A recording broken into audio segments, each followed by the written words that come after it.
नमस्कार प्यारे मित्रों, आज का मेरा वीडियो बहुत ही महत्वपूर्ण है और ये वीडियो है विगत 2 दिन तारीख 9 और 10 में उत्तर प्रदेश माध्यमिक शिक्षा सेवा चयन आयोग के द्वारा जो 2022 की पीजीटी की जो वैकेंसी थी उसको कराया गया और जिस तरह से परीक्षा कराया गया उसके आधार पे जो है मैंने तमाम बच्चों से पूछा भी, पेपर के स्टैंडर्ड को लेकर के, पेपर के लेवल को देख करके, और हमने बहुत से पुराने बच्चों से भी जो है संपर्क किया जो हमारे टच में है, और ख़ुद हमने भी ये महसूस किया कि निश्चित रूप से इससे पहले जो पीजीटी की जो परीक्षाएं होती थी, प्रवक्ता के लिए जो परीक्षाएं होती थी अलग अलग विषयों की, और इस बार जो परीक्षाएं हुई हैं उनमें बहुत अंतर है। सबसे पहले तो हम बता सकते हैं कि पेपर के स्टैंडर्ड को लेकर के निश्चित रूप से यकीन मानिए इस बार हर विषय का जो कट ऑफ है वो पिछले प्रवक्ताओं की परीक्षाओं के कट ऑफ की तुलना में कम जाएगी, और 1-2 प्रश्न नहीं, मुझे लगता है कि 10 से 15 प्रश्न कम जाएगा। अक्सर ऐसा देखने को मिलता था कि पहले की जो परीक्षाएं होती थी वो फैक्चुअल बेस्ड परीक्षाएं थी, फैक्ट पर आधारित, तथ्यों पर आधारित परीक्षाएं।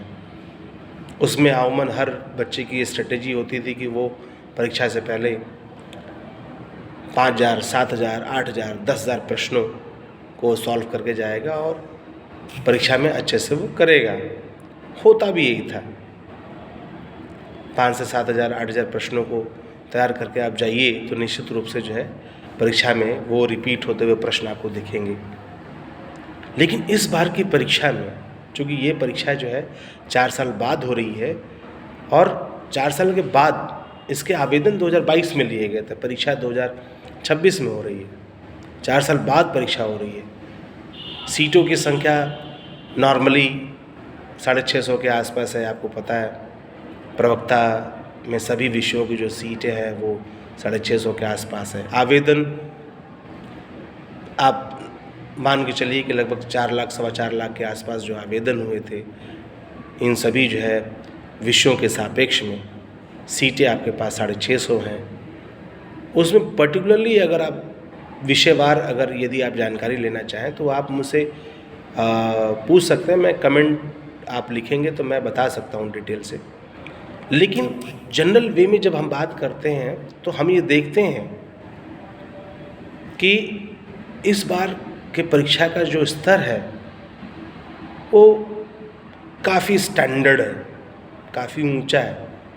व्यक्तिगत रूप से आप देखें तो मुझे पेपर देने, मैंने भी चूँकि अप्लाई किया था और मैं भी जो है एक विषय का परीक्षा में देने गया था और परीक्षा भी दिया। परीक्षा देने में काफ़ी मज़ा भी आया, अच्छा भी लगा कि शिक्षकों का स्तर इस परीक्षा के माध्यम से निश्चित रूप से बढ़ता हुआ दिखेगा और जो उस कैटेगरी को प्राप्त करेगा वो सिलेक्शन पाएगा। तथ्यात्मक जानकारी ज़रूरी है, लेकिन तथ्यात्मक जानकारी के साथ साथ आप देखें तो विषय वस्तु से संबंधित गहरी जानकारी का भी होना ज़रूरी है। और इस परीक्षा में ये प्रमाणित हो गया कि विषय वस्तु की जब तक गहरी जानकारी नहीं है आप परीक्षा में स्टैंड नहीं कर सकते, आप परीक्षा में फाइट नहीं कर सकते। तो बच्चे अब आगे के वैकेंसियों के लिए जो है तैयार रहना है। तथ्यात्मक अध्ययन के साथ साथ कॉन्सेप्चुअल अध्ययन भी करना है।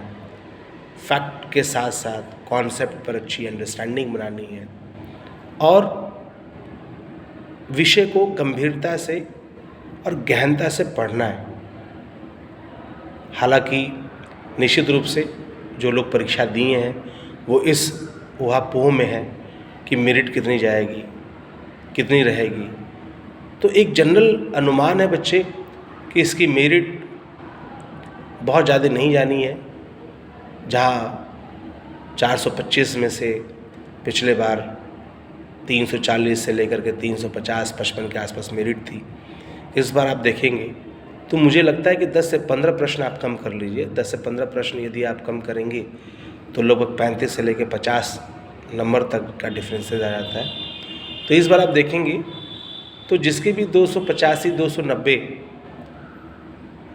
या यदि क्वेश्चंस में आप देखेंगे तो जिसके भी 82, 85 प्लस क्वेश्चन 125 में से यदि बन रहे हैं, ठीक है, या मार्क्स में देखेंगे तो जिसके भी मार्क्स 285, 290 के आसपास बन रहे हैं, वो निश्चित रूप से जो है साक्षात्कार की तैयारी करें, वो इंटरव्यू की तैयारी करें। उन्हें इंटरव्यू फेस करना है और आप एकदम निश्चित रहें और अपने इंटरव्यू में लग जाएं और आपको अवसर मिलेगा इंटरव्यू में। और अपने जो है एक्स्ट्रा क्वालिफ़िकेशंस, अभी 75 नंबर के मार्क्स और बाकी हैं, 50 का इंटरव्यू होगा, 25 का जो आप देखेंगे तो उसमें एक्स्ट्रा क्वालिफ़िकेशन के मार्क्स आपको अलॉट किए जाएंगे। एग्रीगेट जो मेरिट बनने वाली है 500 में से आप देखेंगे तो मुझे लगता है कि 340, 350 के आसपास जो है फाइनल मेरिट रहने वाली है। तो बच्चे, मेरे प्यारे मित्रों, भाइयों, बहनों, आज का वीडियो चूँकि जो है लंबा हो रहा है, ठीक है, इस विषय पे जो है हम और बात करेंगे, लेकिन आपके कमेंट यदि मिलेंगे, ठीक है, तो हमें भी खुशी होगी। और तब तक के लिए, अगले वीडियो के लिए नमस्कार, धन्यवाद।